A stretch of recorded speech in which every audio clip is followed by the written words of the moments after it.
बिस्मिल्लाहिर्रहमानिर्रहीम। दोस्तों साथियों, डॉक्टर शबीर चौधरी की तरफ से आप सबको अस्सलाम वालेकुम and very good evening from London. हम ये प्रोग्राम रात के वक्त कर रहे हैं इसलिए कि दिन को प्रोफेसर एजाज प्राचा साहब बहुत मसरूफ होते हैं, तो उन्होंने मुझे रात का टाइम दिया, तो मैंने कहा कोई बात नहीं है, अभी शाम को रात को बात कर लेंगे। तो प्रोफेसर एजाज प्राचा साहब, वेलकम टू माय शो। बहुत शुक्रिया डॉक्टर साहब। अच्छा जनाब, इससे पहले कि हम बात शुरू करें, मैं आपसे दरख्वास्त करता हूं कि अभी तक अगर आपने मेरे चैनल को सब्सक्राइब नहीं किया, प्लीज़ डू सब्सक्राइब इट।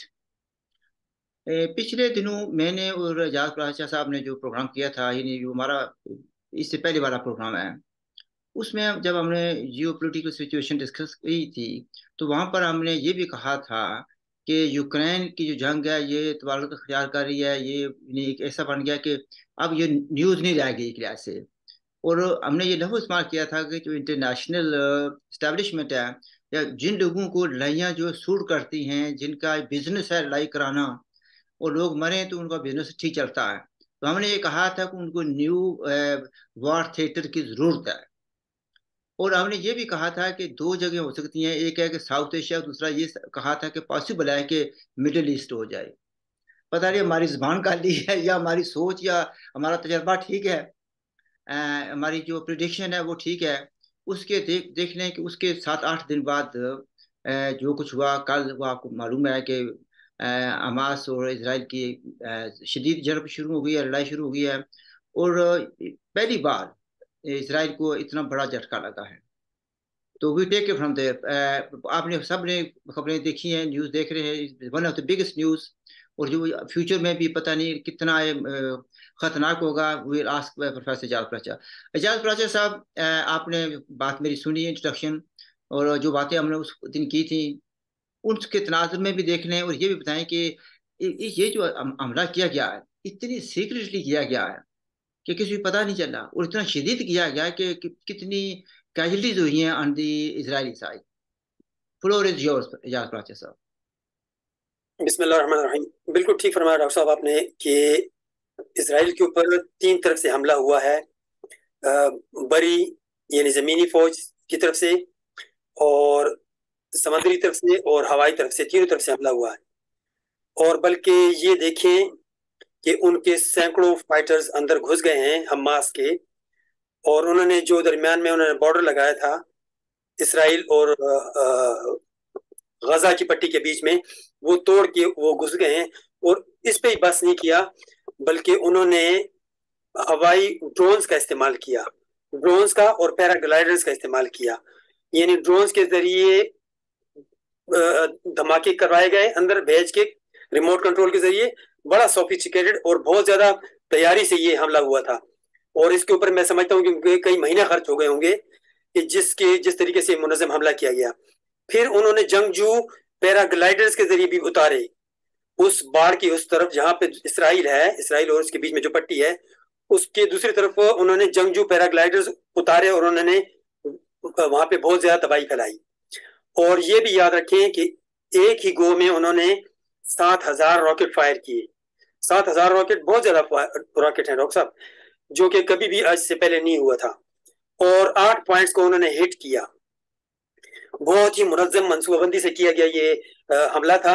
और आपकी बात कि इसराइल को आज तक इतना नुकसान किसी ने नहीं पहुंचाया। अब अगर आप ड्रोन्स को देखें, तो ये ड्रोन्स दरअसल ईरानी ड्रोन्स है, जिनका तजुर्बा रूस ने यूक्रेन वॉर में किया। ईरान ने रशिया को ड्रोन्स दिए यूक्रेन वॉर के लिए, और वो बहुत इफेक्टिव साबित हुए। और वही ड्रोन, चूंकि हमास को ईरान सपोर्ट करता है, और मुमकिन तौर पे वही ड्रोन्स यहाँ भी पहुंचे, और इनका बहुत तबाहकुन इस्तेमाल हुआ। फिर दूसरी बात यह है कि यहाँ पे सिविलियंस को कम, गो की कैजुअलिटी हुई सिविलियन की भी, लेकिन सिविलियंस को कम मारा गया। इसमें ज्यादातर जो है तो फौजी बेसिस पे हमला हुआ, और स्पेशली उस फौजी बेस पे जो गजा की पट्टी की निगरानी के लिए बनाया गया था, तो उसके ऊपर भी हमला हुआ। और वहां से वो मेजर जनरल को भी लेकर चले गए। मेजर जनरल जिनका गालिबन नमरूद नाम था, उनको वो लेकर चले गए, और बहुत से और फौजों को भी रमाल बना के लेके चले गए। कहते हैं कि दर्जनों के हिसाब से उनके जो आर्मी है, सीनियर लेवल के भी और दूसरे भी, उनको उन्होंने जरगमाला बना लिया। और बेशुमार जो हैं वो सिविलियंस भी हैं जो उनके इस वक्त कैद में हैं। तो ये one of the biggest blow to Israel. लेकिन अब इसका अंजाम क्या होगा? आपने ये तो बता दिया, आपने ये कह दिया। देखिए मसलन ड्रोन का भी हुआ, जो दीवार है जो उसको डिवाइड करती है, उन्होंने दीवार को भी ट्रैक्टर लेकर या जो कुछ भी लेकर उन्होंने तोड़ दिया। और फिर इस तरह से भी हमला हुआ, शदीद हमला हुआ। यानी नो वन एक्सपेक्टिंग दिस। ठीक है। जी नहीं नहीं डॉक्टर साहब, ये दीवार कोई कंक्रीट की दीवार नहीं थी, ये लोहे की बाड़ थी। हम्म। लोहे की जाल सा था, उसको उन्होंने काटा क्योंकि वो दोनों तरफ। हाँ जी। अच्छा, तो उसको लेकिन आप बात और भी देखें, यानी जो वीडियो मेरे पास आए हैं वो आपने देखा कि हेलीकॉप्टर को भी इन्होंने गिराया है। तो इसका मतलब यह है कहने क्या कि इस बार वो तैयारी उनकी बड़ी शदीद थी। बिल्कुल सही बात है। अब ये अब असल अब इस मसला ये है, ये तो उन्होंने किया। आजकल मैंने देखा है कि बहुत सी सिंपथी इसराइल के साथ भी हो रही थी। ये पहली बार देखें जो उन लोगों को, बेगुनाह लोगों को मारा गया। लेकिन जिस तरीके से रिटेलिएट कर रहा है इसराइल, फुल स्केल, तो इसका अंजाम कोई अच्छा नजर नहीं आ रहा। आप क्या कहते हैं? देखिए डॉक्टर साहब, पहली बात तो ये है कि जो हमास ने मारे हैं वो उनके मिलिट्री बेसिस को मारा, हिट किया है ज्यादातर। और इसराइल ने जो अभी तक 2,500, सॉरी 425 425 टारगेट हिट किए हैं गजा की पट्टी में।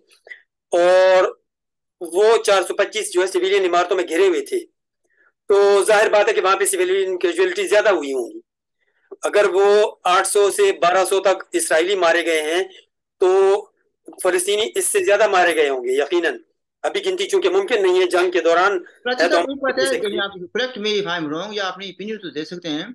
मेरी कुछ लोगों से बात हुई है, वो कहते हैं कि इतनी कैजुअलिटी हुई नहीं इसराइल की जितनी वो बनाकर पेश कर रहे हैं, ताकि लोगों की हमदर्दी जो है ना हासिल कर सकें। और साथ ये भी है कि जो वेस्टर्न पावर्स हैं इंक्लूडिंग अमेरिका, वो इनकी मदद को आए। तो ये इतनी लंबी कैजुअलिटी हुई नहीं है जितनी कि वो बनाकर पेश कर रहे डॉक्टर साहब, कैजुअलिटीज तो यकीनन हुई हैं। लेकिन मैं आपको एक इम्पोर्टेंट चीज बताना चाह रहा हूँ। वो ये है कि इस हमले के लिए जो वक्त उन्होंने चुना वो क्यों, क्या क्या कैसे चुना। आप सोचिए कि अभी तक क्या सूरत हाल थी, कि अभी तक इसराइल फलस्तीनियों को मार रहा था किस बुनियाद पे, कि वो शिया सुन्नी में तकसीम थे। आधे सुन्नी थे, आधे शिया थे। वेस्ट बैंक में सुन्नी हैं और गजा की पट्टी में शिया हैं। तो वो उनकी नाइतफाकी, कुछ ममालिक एक ग्रुप को सपोर्ट करते हैं, कुछ दूसरे को, तो उनकी नाइतफाकी की वजह से। और अब सूरत हाल ये पैदा हुई, अगर आप देखें इंटरनेशनल सिनेरियो चेंज हुआ। चाइना ने सऊदिया और ईरान की दोस्ती करा दी या ताल्लुकात बहाल करवा दिए। एक इसका बहुत बड़ा इम्पैक्ट हुआ। पहले अगर ईरान हमास कुछ करता था तो सऊदिया उसको रोकता था किसी भी तरीके से। और इसी तरह से अगर वो दूसरे पीएलओ वाले करते थे तो ये लोग रोकते थे। अब जो है तो ये सूरत हाल बदली है कि इनके ताल्लुकात बहाल हुए। एक बात और आपको याद होगा कि अभी इस पिछले महीने में ईरान और अमेरिका में, चूंकि अमेरिका सरपरस्ती करता है इसराइल की, दुनिया को मालूम है, तो ईरान और अमेरिका की एक डील हुई कैदियों के तबादले की। तो ईरान ने 5 कैदी अमेरिका को दिए और अमेरिका ने 5 कैदी ईरानी जो है ईरान को वापस किए। न सिर्फ ये किए बल्कि ईरान ने अपने $6 बिलियन भी उनसे छुड़वा लिए। ईरान ने अमेरिका को तेल बेचा था जो कि उसने हैं। जो ये मुंजमद कर दिए थे। अमेरिका ने जो फ्रीज कर दिए थे उनके तो पैसे। उन्होंने वो पैसे $6 बिलियन भी उनमें से छुड़ा लिए। अब आप ये भी एक मजाक है कि आप उसको तेल बेचें उधार पे, कर्ज पे, और वो ये बहाना बना के कि मैंने जी ये वजह है, ये वजह है, और मैंने पैसे आपके फ्रीज कर लिए। तो उन्होंने अपने पैसे रिलीज करवाए। इस दो चीजों को, सऊदीया ईरान ताल्लुकात को और अमेरिका के एक पैसे वापस करना $6 बिलियन, और कैदियों के तबादले को दुनिया एक डिफरेंट तरीके से देखती है। वो इसको अमेरिका के झुकाव की तरफ वजह से देखती है कि अमेरिका झुक गया गोया ईरान के आगे। एक बात। दूसरी बात यह है कि इस झुकने के साथ अमेरिका की पोजीशन बहुत कमजोर हुई है। और अमेरिका ने, अगर आप गौर करें, तो हमास के इस हमले के ऊपर रद्द-ए-अमल जो दिया है, उसने सिर्फ ये कहा है हम इसराइल के साथ खड़े हैं, दूसरों की तरह कंडेम नहीं किया। सिर्फ जर्मनी इस वक्त ऐसा मुल्क है जिसने हमास के इस हमले को कंडेम भी किया है। तो आप देखिए कि अमेरिका का कंडेम ना करना हमास के हमले को एक बहुत बड़ा एज देता है हमास को या फलस्तीनियों को इसराइल के ऊपर। अच्छा देखें, ये मैंने दो चीजें हैं। एक तो ये मैंने ये नहीं कहा था कि कैजुअल्टी नहीं हुई, मैंने ये कहा था कि क्या लोग, कुछ लोग कह रहे हैं कि कैजुअल्टी इतनी नहीं हुई जितनी कि वो बढ़ा चढ़ा कर पेश कर रहे हैं ताकि उनको हमदर्दी मिल सके। असल पॉइंट यहाँ पर ये था कि जो, चूंकि ये आज की टॉपिक में शामिल नहीं है, लेकिन मैं एक पॉइंट कहना चाहता हूँ कि जो आपने अभी कहा ना, 6 बिलियन का जिक्र किया और कैदियों का तबादला का जिक्र किया, उसी तनाजुर में कुछ लोग कहते हैं, क्रिटिक्स कहते हैं, जो अमेरिका के क्रिटिक्स हैं, वो कहते हैं कि ईरान को एक लिहाज से छुट्टी दी जा रही है, सहूलत दी जा रही है कि वो भी न्यूक्लियर तरक्की कर ले। ठीक है, ये अलग एक टॉपिक है कि फिर इस पर कभी बात करेंगे। ठीक है, लेकिन ये है कि मैं उसको मॉनिटर करता हूँ, स्टडी करता रहता हूँ। अच्छा, मसला मैं पूछ ये रहा था कि यानी एक तो है कि इसको तो जिस जिस तरीके से हमला किया है इसराइल ने, और जिस पावर से वो आ रहा है, सैकड़ों के साथ से टैंक हैं, जो जहाज हैं वो एक्टिव हैं, पूरी कौम उनकी पूरी फुली एक्टिव हो चुकी है लड़ाई के लिए, मार रहे हैं, बेगुनाह लोगों को मार रहे हैं। इस जंग का नतीजा क्या निकलेगा? और यहाँ पर ये भी है, यानी जिसको कहा जाता है कि मुस्लिम अम्मा, नहीं सॉरी उम्मा, आप अम्मा कह रहे हैं, उम्मा कह रहे हैं, उसका क्या है, वो क्या कर रही है? देखिए डॉक्टर साहब, उम्मा को तो मुझे नहीं पता, लेकिन बज़ाहिर जो मैंने आपको बात की कि ईरान और सऊदीया करीब आ गए हैं। अगर उम्मा से मुराद आपकी पाकिस्तान है तो वो तो जाहिर बात है कि वो तो कितनी बड़ी बात नहीं है। नहीं, अम्मा से देखे ना, ये अम्मा से मुराद ये है कि जो 57 मुल्क हैं, इन मुसलमानों के, मुस्लिम मुस्लिम उम्मा, ठीक है ना, तो वो यानी उनका कहते हैं कि हम एक हैं। तो अगर एक हैं तो यहाँ पर फिलिस्तीनियों को मारा जा रहा है और बेदर्दी से मारा जा रहा है, पूरी कुव्वत से कुचला जा रहा है। तो वो जो उम्मा है, तो मैंने कल किसी से बात की थी, मैंने कहा उम्मा का क्या हुआ? उसने कहा "ये उम्मा मर गई है, अम्मा मर गई है"। भाई अम्मा मर गई है तो इसका आप क्या किया जा सकता है? लेकिन चलो ये, अगर अपनी बात देकर जवाब देना चाहते, तो ये जो प्रिंस सलमान ने जवाब दिया है, उसको आप किस नजर में देखते हैं, इसराइल को? डॉक्टर साहब देखिए, मैंने जो आपको अभी ये बात मुख्तसरन बता दी और इसमें सब कुछ इंक्लूड है कि ईरान और सऊदी के ताल्लुकात बेहतर होने से ये हमास इतना नहीं सोच सकती थी कभी भी। मैं थोड़ा सा आपको डॉक्टर साहब अगर हिस्ट्री बताऊं आपके सुनने वालों के लिए भी कि इसराइल का वजूद कैसे कायम हुआ, कैसे हुआ। अब देखिए डॉक्टर साहब, इसराइल जो दरअसल फलस्तीन है, फलस्तीन था, इसराइल नहीं था कहीं भी। वो बरतानिया को दिया गया था कि आपने, क्योंकि वो फलस्तीन जो है वो तुर्की का हिस्सा था, सल्तनत उस्मानिया का हिस्सा था, फिलिस्तीन इसका नाम था। तो वर्ल्ड वॉर 1 के बाद जब नहीं नहीं, तुर्की टूट, लेट मी क्लैरिफाई। देखिए बात थोड़ा सा ये कर दीजिए, तुर्की का ऐसा नहीं था, तुर्किश एम्पायर का हिस्सा था। ठीक डॉक्टर साहब सल्तनत उस्मानिया का हिस्सा था जो है, तुर्की है। टर्किश टर्किश एम्पायर का हिस्सा था, यस। ठीक है, सल्तनत उस्मानिया का हिस्सा था जो मौजूदा तुर्की है, यही उसका हेड ऑफिस था, और फलस्तीन इनका पार्ट था। तो जब जंग अजीम फर्स्ट में तुर्की टूट गया तो ये फलस्तीन का कंट्रोल उन्होंने, उस वक्त यूएनओ नहीं होती थी, nation of league of Nations होती थी, लीग ऑफ नेशंस ने ब्रिटेन को इसका कंट्रोल दे दिया कि 25 साल इसको पीरियड दिया कि यहाँ पे मामला जो हैं ये फलस्तीनियों और यहूदियों के बीच में जो मामला हैं उनको सेटल करें, तो इसको इंडिपेंडेंट स्टेट डिक्लेयर करें। तो 25 साल तक इंग्लैंड ने ट्राई की लेकिन वो नाकाम रहा। बल्कि इस 25 साल के पीरियड में 75,000 और यहूदी बाहर से आ गए, वहां पे सेटल हो गए फलस्तीन में, जिसको इसराइल कहा जाता है। और उसके बाद वर्ल्ड वॉर 2 जब हुई तो मजीद हिटलर ने यहूदियों को जो मारा तो वो सारे आके यहाँ पे सेटल हो गए। अब दिलचस्प बात बताऊं डॉक्टर साहब, बहुत ही दिलचस्प बात यह है कि 14 अगस्त 1947 को पाकिस्तान वजूद में आता है, यानी इंडिया टूटता है जो कि बरतानिया के कब्जे में था। और उसके ठीक 9 माह बाद 14 जुलाई 1948 को इसराइल वजूद में आता है, फलस्तीन टूट जाता है जो कि बरतानिया के कब्जे में था, यानी कि कंट्रोल में था दरअसल, अगर मैं करेक्ट हूं तो इंडिया एक तरफ को तकसीम किया गया, दूसरी तरफ बरतानिया की छोड़ने के ऊपर फलस्तीन को तकसीम कर दिया गया। और आप सोचिए कि जिस दिन उन्होंने डिक्लेयर किया इसराइल को, उसी दिन अमेरिका ने उसको मंजूर कर लिया, बतौर आजाद रियासत कबूल कर लिया। तो ये सूरत हाल बनी। अब सूरत हाल दिलचस्प ये है डॉक्टर साहब कि फलस्तीन जो है वो तकरीबन 30,000 स्क्वायर किलोमीटर इलाका है।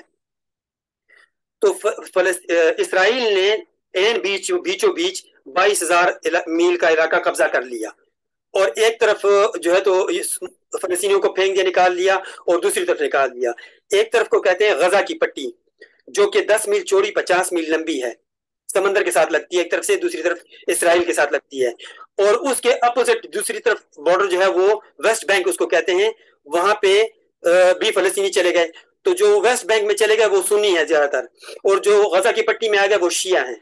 तो इसको आप पाकिस्तान या इंडिया की डिवीजन से कंपेयर करें, तो जैसे इंडिया को तकसीम किया गया तो दाएं बाएं मशरकी और मगरबी पाकिस्तान बनाए गए, इसी तरह इसराइल के दाएं बाएं गजा की पट्टी और वेस्ट बैंक जिसको कहते हैं वो रखा गया। अब दिलचस्प बात यह है कि वेस्ट बैंक में सुन्नी लोग हैं, और गजा की पट्टी जहां से ये हमास ने हमला किया ये शिया लोग हैं। हमास को जो जो सपोर्ट करते हैं वो है तुर्की, क्योंकि वो तुर्की का हिस्सा रह चुका है। तुर्की, ईरान, सीरिया, जॉर्डन, ये उसको सपोर्ट करते हैं। जबकि सुन्नी बेल्ट को सपोर्ट करते हैं सऊदी, यूएई, मिस्र वगैरह, ये सपोर्ट करते हैं। तो इनके बीचों बीच एक टसल अभी तक चली आ रही थी, शिया सुन्नी की वजह से इसराइल का वजूद कायम था। अब जब इस तरफ से हमला हुआ है, और वो भी मैंने आपको सिनेरियो बता दिया कि शिया सुन्नी का मामला अब तकरीबन खत्म होने के करीब है, और इसमें चाइना का रोल भी आपको बताया, इंपॉर्टेंट रोल। तो अमेरिका के लिए या इसराइल के हवारियों के लिए एक और नया महाज खुल गया। जहां यूक्रेन का महाज था वहां पे ये महाज खुल गया। तो इस वक्त वो बजाहिर बैक फुट पे हैं, वो खामोश किए हैं। अच्छा, इस थैंक यू फॉर दिस वजाहत। वही लीग ऑफ नेशन खैर बनी, इसे आपको याद होगा ना कि बाल्फोर डिक्लेरेशन बना हुआ था यहाँ से ना, ये बरतानिया ने किया था, ठीक है। बिल्कुल, बाल्फोर की वजह से ये सब लीग ऑफ नेशन बाद में बनती है लड़ाई के बाद, यानी उसको छोड़कर ना हम ये बात वर्ल्ड वार के बाद की बात है ना, वर्ल्ड वार 1 के बाद की बात है, लीग ऑफ नेशन उसको दूसरी सी लड़ाई के बाद बनी है। अच्छा, यहाँ पे ये बात मैं कहना चाहता हूँ कि यानी पूछना ये चाहता हूँ फिर, यानी एक बात कही गई है कि हमास की तरफ से कही गई है कि हमें मदद किया ईरान ने, और उसका जवाब फिर इसराइल ने कहा कि हम जिसने भी मदद किया हम इसका जवाब देंगे, और आज कोई सबको कुचल देंगे। तो क्या आप ये देखते हैं कि फिर देखें हिजबुल्लाह भी एक्टिव हो गया, स्पेशली लेबनान की साइड पर है। तो क्या आप समझते हैं कि ये लड़ाई जो है फैल सकती है, और इसराइल जो है ईरान पर को भी टारगेट कर सकता है? डॉक्टर साहब, अगर आप देखिए 80s की दहाई में इसराइल ने हमला किया था। इसराइल ने इराक के ऊपर हमला किया था। इराक का न्यूक्लियर प्लांट था जो कि फ्रांस ने दिया था उसको, उसके ऊपर हमला करके उसने उसको तबाह कर दिया था कि यहाँ पे ये एटम बम बनाना चाह रहे हैं या इस किस्म की सूरत हाल बन रही है। तो वो रिएक्टर उसने तबाह कर दिया था। तो और ये फ्रांस ही है जिसने पाकिस्तान को भी एक न्यूक्लियर रिएक्टर, एक वक्त में बल्कि 56 न्यूक्लियर रिएक्टर दिए थे, जिसकी वजह से न्यूक्लियर प्रोग्राम उनका चला। तो बहरहाल मकसद कहने का यह है डॉक्टर साहब कि इसराइल माजी में हमला कर चुका है, लेकिन इस वक्त चूंकि वो भी तो सूरत हाल को एनालाइज कर रहा है, और ये जो हमला हुआ आप सोचिए ये उसका बहुत बड़ा सिक्योरिटी और इंटेलिजेंस फेल्यूर था। इस प्रोग्राम को, इस हमले को ऑर्गेनाइज करते हुए या अरेंज करते हुए उनको महीने लगे, मेरे हिसाब से 3 से 4 महीने जरूर लगे होंगे। और यही वो पीरियड है जबकि चाइना, सऊदी और ईरान को करीब लेकर आया। तो इस दौरान गोया ये लोग सो चुके थे और उन्होंने इस तरफ तवज्जो नहीं दी, क्योंकि दुनिया यूक्रेन वॉर में भी उलझी हुई थी और कोविड भी था, और जो है तो पेट्रोल की क्राइसिस और बहुत सारे और महंगाई के क्राइसिस चल रहे थे दुनिया में, तो किसी का ध्यान इस तरफ नहीं गया और ये वाकया हो गया। अब इससे पता दोनों तरफ इनको चल गया अपनी ताकत का। और मैं, आपने जो बात की, यकीनन वो तबाही कर रहे हैं, वो सिविलियन को भी मार रहे हैं सबको, क्योंकि नेतन्याहू ने कह दिया है कि गजा की पट्टी को मुकम्मल खाली करवाना है।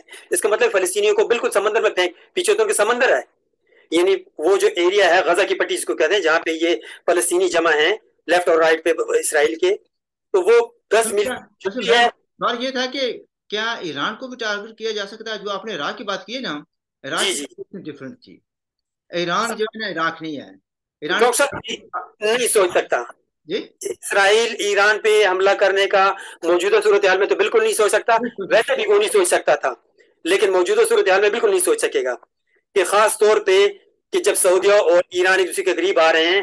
पहले सऊदिया को ये एज हासिल था कि, सॉरी, इसराइल को ये एज हासिल था कि वो कभी सऊदिया को डिप्लोमेटिक वे से और कभी दूसरों को कन्विंस करके ईरान और सऊदी की दुश्मनी से फायदा उठाते थे। अब सूरत हाल यकसर बदल चुकी है, अब वो सूरत हाल नहीं है। और दूसरी बात जो आपने की, मैं आपको दिलचस्प बात बताऊं कि इस वक्त इसराइली, ज्यादातर इसराइली जो चाहे जर्मनी से आए थे हिटलर के होलोकॉस्ट की वजह से, या दुनिया के मुख्तलिफ हिस्सों से जमा हुए थे, वो इसराइल से निकलने की कर रहे हैं। वहां पे एयरलाइंस के ऊपर इतना रश है और बहुत से ममालिक ने एयरलाइंस कट ऑफ कर दी, इंक्लूडिंग इंडिया।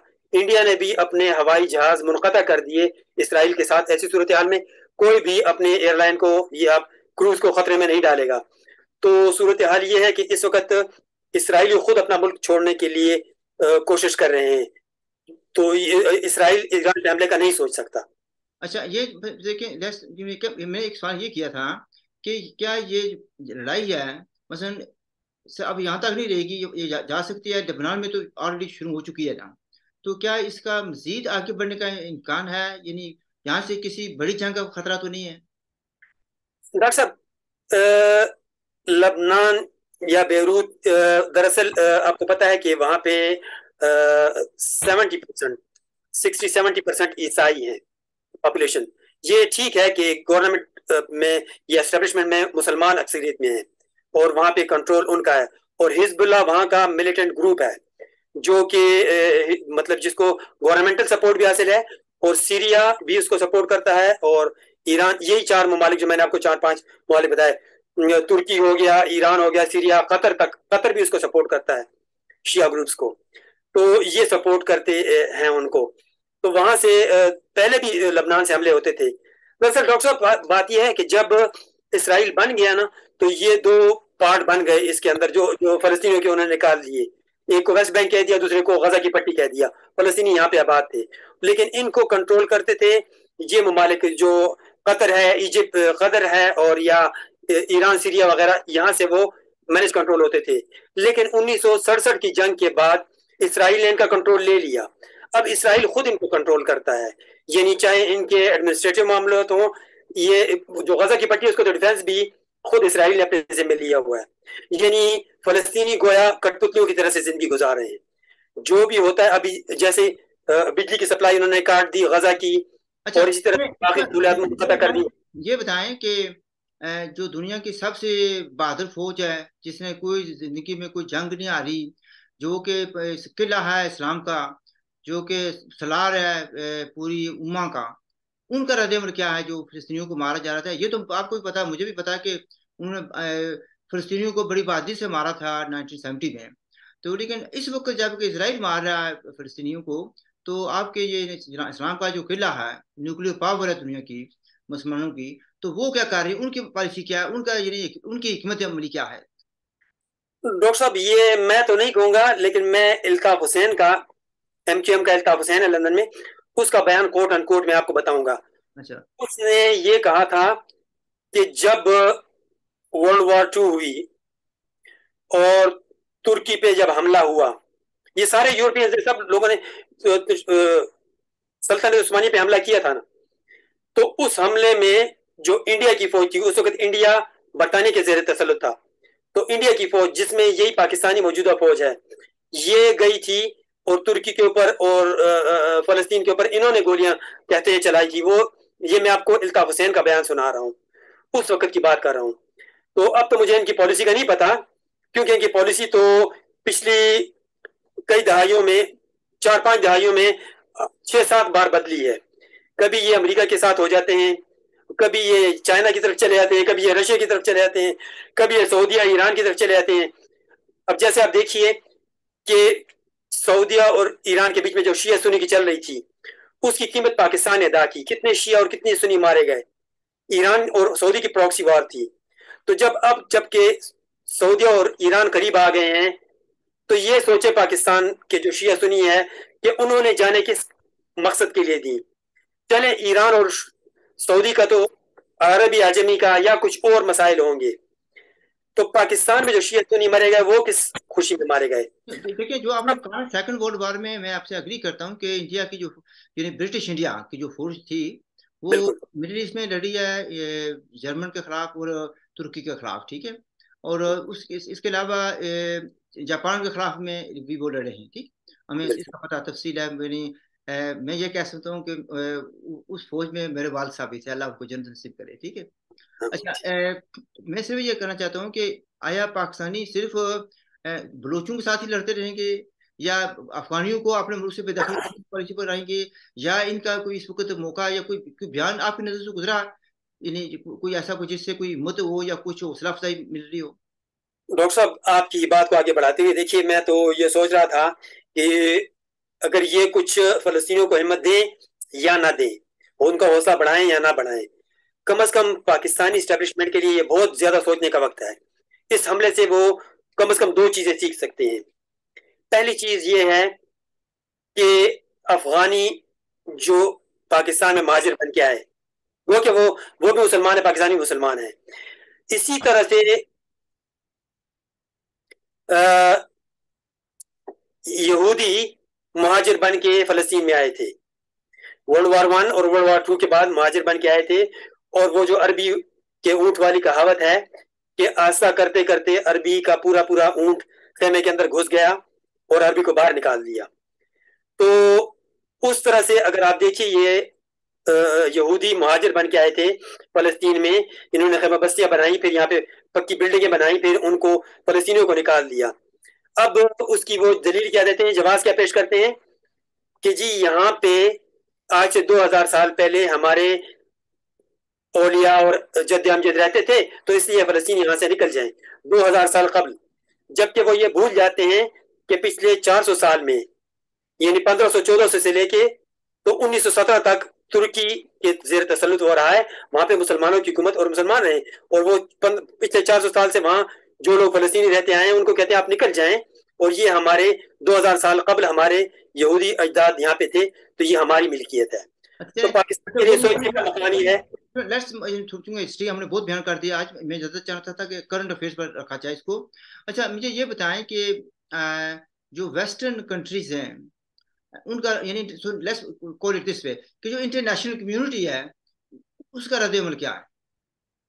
डॉक्टर साहब, इंटरनेशनल कम्युनिटी तो इस वक्त दम साधे बैठी है, किसी ने कोई खास बयान नहीं है सिवाय जर्मनी के, कोई ज्यादा इसकी वो नहीं, नहीं आई। रूस के वजीर खारजा का बयान आया है।